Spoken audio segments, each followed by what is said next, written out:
Welcome to Uriah Heep, the Magician's Podcast. I'll be covering every studio song the band has recorded and every bonus track that I can find. Each week we'll go over a new song from the beginning to where they are currently, and as they keep adding albums, I'll keep adding shows. Let the deep dive party begin. In the magic garden, some were singing, some were dancing. Hello and welcome to another episode of Uriah Heep, the Magician's Podcast. I am your host, Scott Haskin, and I am here with a fan-based podcast supported by Uriah Heep. It's a great time. We've been going through their first album, Very Heavy, Very Humble. And shockingly, we are already at the very last song. And this song is not one that I'm as familiar with because it was not on the album that I grew up with on that version. It is really a bonus track that I discovered. Well, I didn't discover it. Someone else did. But it was on the Deluxe Edition CD, which I now have. And I've listened to the song a couple times. It's really good. There's a part in there I think will be very familiar to longtime fans of Uriah Heep and people who, let's say, can relate to the name of the show.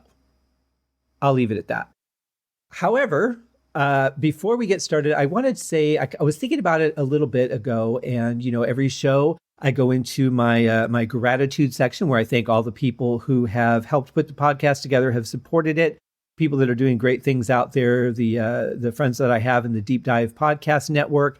But, now that I'm doing like 4 shows a week, that's probably going to start getting redundant for, you guys listening to that every day. So I think what I'm going to do in the interest of your ears and not making you fast forward through a section of it, I think I'm going to do the gratitude section on Monday's show. I think it's a great way to start the week. But you guys out there, I love you. I appreciate all the support, all the help that you've given me in putting this together, all the shares, the, spreading word of mouth, the feedback on the show, everything. So, that I mean it, but, to say it out loud and make everyone else listen to it might be a little bit redundant, might get a little annoying. So it's kind of like if you're binging a television show. Like, let's say that you're watching The Office and you're like, you know what? I want to watch like 8 episodes of The Office today because I just need to. And every show you've got to go through the theme song and you're like, I just want to get to the show. So, if you're watching on Netflix, which is cool because they have, that skip button where you can skip the intro of the show and they've got it nailed pretty well. But you don't want to have to skip through it every time. And, I babble on, so you never know how long it's going to be. So I think I'll just do that. I think Mondays will be the days that I do the gratitude. Thank you guys very much. I do want to say, though, I do have something very cool and someone to thank. We have our first patron. How cool is that? Coming in at the $1 tier. Thank you so much for getting the ball rolling. Once we get a few more people in there, some exciting things are going to happen. But, and I don't know if this person would like their name read or not. I did not ask them. I didn't think about it until just now. So I will not. But if you do want your name read, let me know. I know you know how to get a hold of me in multiple ways. So when you guys sign up for the Patreon account, if you would like your name read, let me know. Otherwise, I won't. But I will acknowledge that we have a new patron and what tier they've come in at. There's some really cool things that we're going to be doing there, as you can see on the Patreon list if you click that link on the website. And it's going to be a lot of fun. So for now, thank you very much for getting started. That is so exciting. And today we're here to talk about Born in a Trunk. Now, as I said, I'm not extremely familiar with this song, but what I do with the website is if you go to scotthaskin.com and you go to the Uriah Heep podcast page, and you can just click the link in the show notes. I have on the main page, there is the player that has all the episodes in it, right? It's only going to have the most recent 20 because I think that's all that you can do right now currently through my distributor. So at some point, episodes are going to start dropping off. But don't fear, because here's what you can do. Underneath of that player, you will see a list of all the seasons of the show. Every album is going to have its own season. So today we are on the last episode of season 1, Very Heavy, Very Humble. And then I'll start loading the data for season 2, Salisbury, which I'm excited about because I love that album too. Obviously I love them all.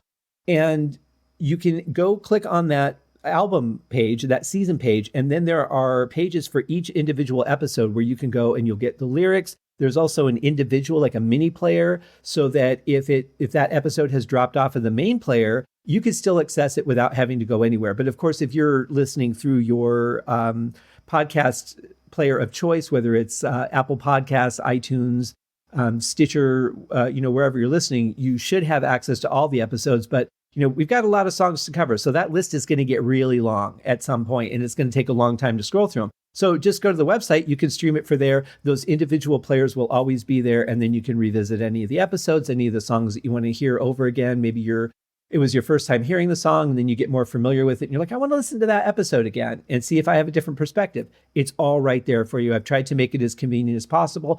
Also, on the main page, I've got my growing list of interviews that I've done with members, current and past, of the band, and you can access those right on that main page from my site. But again, that's not what we're here to talk about. We're here to talk about Born in a Trunk. And, being that I'm not as familiar with that, I was really excited to get some notes from Mick and hear what he had to say about it. So let's check in with him. Hello there, it's Mick here, and I'm going to talk about a track called Born in a Trunk. This is, when the band was a four-piece before we got into Heep, and it's one of those, it's quite a rocky song, lots of progressions happening up and down the scale, and of course she's got the unmistakable David's voice, it's just, fantastic. But I think the most thing I'd say about this instrumentally was that it's the guitar bends again. I'm doing guitar bends that go up, at the same time guitar bends that go down, and it just gave it a nice feel, or a good thing to listen to, so to speak. But of course those bends actually then found their way onto say Bird of Prey, only with a slightly different pattern, but it was all there, bursting to come out, and of course it all came out in Uriah Heep in the end, and thank goodness it did. Anyway, it's a great little rock song. I like it. I think I played a little Telecaster, Fender Telecaster, very quietly for a small amp. I can't remember what the amp is, something in the studio. But absolutely amazing. To listen back to it, it was just, it's just got an innocence about it. It was great. And, it just showed you where we were going, which was fantastic. The path was on its way to Heep. All right, take care. I hope you enjoyed that. Bye for now. Well, that does explain why the guitars sound a little bit different on this. I wasn't sure, but I'm glad you let us know that, Mick. That was cool. I like also how excited he gets about these songs, like, going back and re-listening to them. And I actually just did that when I was getting ready to cue this song up. I found a folder on my hard drive that I'd forgotten about, and it was some stuff that I had played on years ago, and I kind of got lost listening to this. I'm like, you know what? I got an episode to do, so I need to go make this episode happen. I'll get to my own nostalgia later. So I kind of feel that a little bit myself in the moment, but it's a lot of fun to go back and revisit things that you've done. And, at the time they hold special memories, and they were all done for a reason. And then, they just get kind of lost over time and with the new things that you're doing. And, it's really cool to go back and hear those things every once in a while. So very cool. Let's just dive in and see what we see. Let's see if we can see some of those inflections that he was talking about. And some of you who are very familiar with another album will immediately just smile, I think, as this song begins. So let's see if I'm right.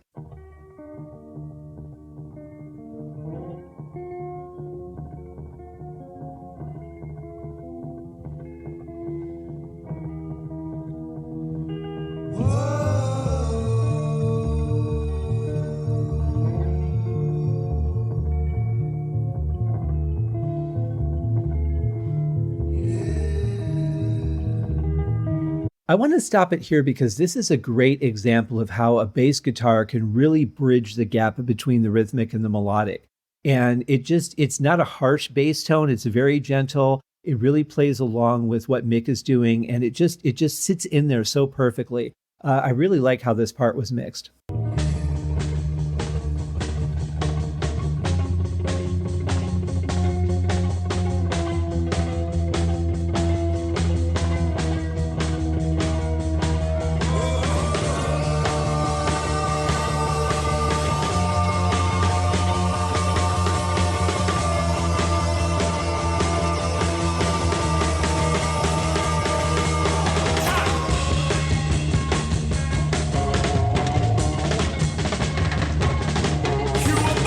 I love that build there. I wish the vocals were a little bit lower, but I love that phaser effect that they have on it.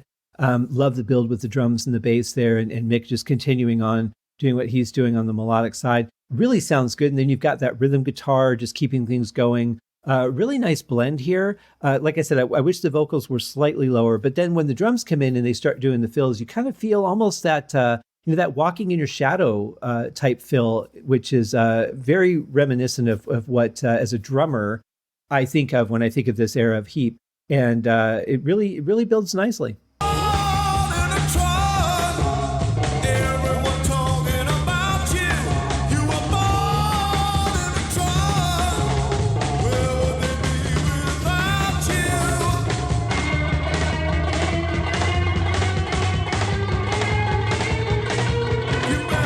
That part, obviously a little bit reminiscent of Bird of Prey, as we heard yesterday. If you're listening in real time, it was yesterday and now it's today. But you really get a sense of the band kind of finding the sound that they would eventually go on to have. I've said that this album was kind of a little bit of a mix of different sounds. And when we get into the next album, it's going to start getting a little more cohesive and a little more consistent, like an album was written and recorded together, where this feels a little more like we have some songs, we're going to write some new songs, and we're going to put them all together on an album. But this really shows a lot of that direction of what would become the sound. Now, there's a little more reverb on this one. It has a different feel to it. Obviously, it was mixed at a different time than the album was, because this, I believe, was just done for this remastered version with the bonus tracks on the deluxe CD issues that I'm working off of. But it definitely has a different feel than the rest of the songs. It has a different sound than the rest of the songs. And as Mick pointed out, this was, during Spice. So it's still a good song, but it's like, when I interviewed Paul Newton, he said we would often take, several different parts of different things and we would put them together to make a song. And you can see that here, that this was definitely a song that was broken up and used in other pieces. But I think it works great the way it is here. But it's kind of weird because once you're familiar with the other songs, it's kind of like, yeah, I heard that part before in another song. And that song is kind of where that's my go-to for that part, is the song that I know. So it's kind of interesting hearing this as it was constructed originally.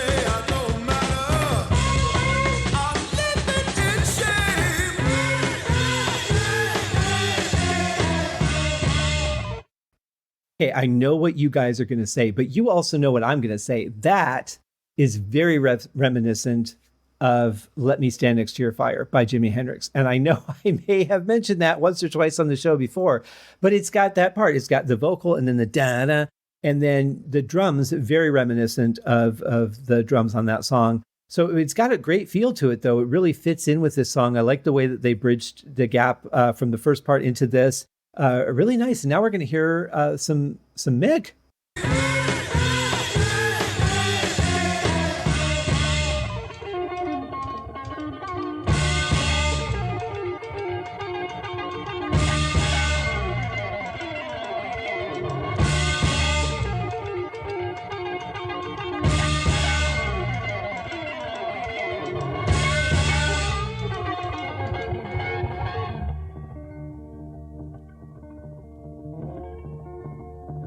Okay, how badass was that, right? Really cool stuff. Great effects on that. Really like the delays, and there's a little bit of that phaser in there still, I think. But really cool passage there. And then I love the way it just transitions right back into the opening part. You kind of expect it's going to kick up there, but I like the fact that it didn't. It's a really nice digression, very smooth transition though into that opening riff again. So let's just see where it goes from here.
I feel like I want to talk about it on every song, but listening to David Byron's just his versatility with how well he handles going from pitch to pitch so smoothly and just so precisely. Talk about guys that were doing what they were born to do. That is everybody here is playing on point. And I could be wrong about Alex Napier's playing on here. I definitely in that one spot sensed a sort of a nod to Mitch Mitchell. I know sometimes drummers do that. There was a song, I think it was maybe Castle Full of Rascals by Deep Purple, where they talked about rock and roll, and Ian Pace played the opening to rock and roll in the middle of the song. So there's like little nods here and there if you catch them. So this may have been a little bit of a nod to Mitch Mitchell. I don't know if that was somebody that was an influence, but certainly that section had that feel to it, and that the accents on the snare were very, very, very reminiscent of that particular song. But everybody's just at the top of their game. It's a great grooving song, really, really nicely put together.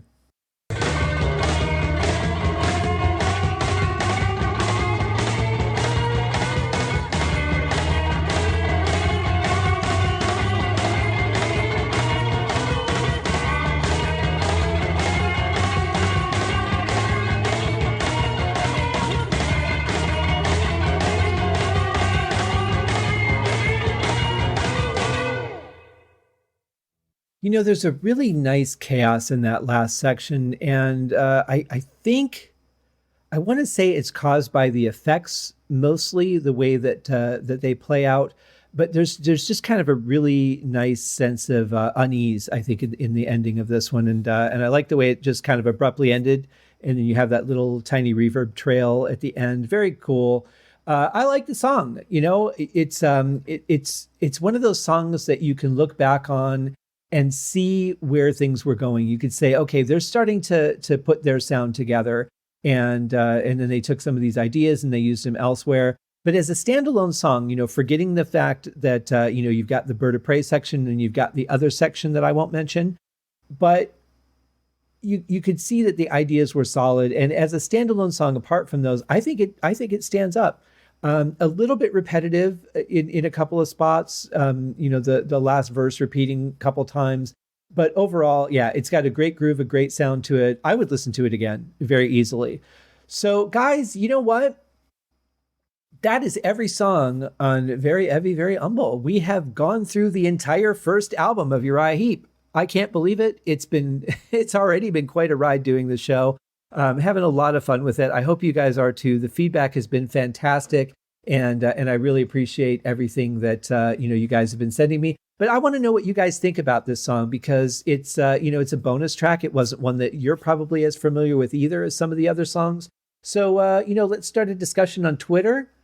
At Heep Podcast is where we're at on Twitter. You can also find us on Instagram at UriahHeepPodcast. And the email for the show, of course, is UriahHeepPodcast@gmail.com. You can also find us on Facebook at Uriah Heep Podcast. And, you just look for the little cartoon logo that Scott Lazinski drew up. And then, of course, the website, which is in the show notes, scotthaskin.com. And then you just click on the link to Uriah Heep Podcast. So that is it. So next week, we start with Salisbury. And this is going to be a fun album to cover. They all are going to be fun albums to cover, but this is one of the ones that, it was one of the first albums that I really clung onto from the band. So this is going to be a very, in some ways, nostalgic trip for me, I think, but also just exciting to really dig into the nuances. I can't believe the things that I've heard that I never heard before in these songs. So I'll be very curious to see what that might carry on over to Salisbury. We're going to see. Have a great weekend, everybody. If you're not listening to this in real time, have a great day, because why wouldn't you? You started listening to Uriah Heep. Doesn't get much better than that. See you guys. Thank you for joining me on this episode of Uriah Heep, the Magician's Podcast. If you have enjoyed this show, please consider going over to Apple Podcasts or your favorite podcast outlet, leaving a rating or a review. Be sure to subscribe to make sure that you are notified when new episodes are available. Please be sure to share this podcast with your fellow Uriah Heep enthusiasts and anyone who you think would like Uriah Heep, which should be everyone. And if you are so inclined, please feel free to contribute to the Patreon account. And if you are not a Patreon subscriber, you can also pay through the PayPal link on the website listed in the show links below. I would also like to thank Uriah Heep for their very generous support of the show, and thank you guys for listening. We'll see you in the next episode. Happy days!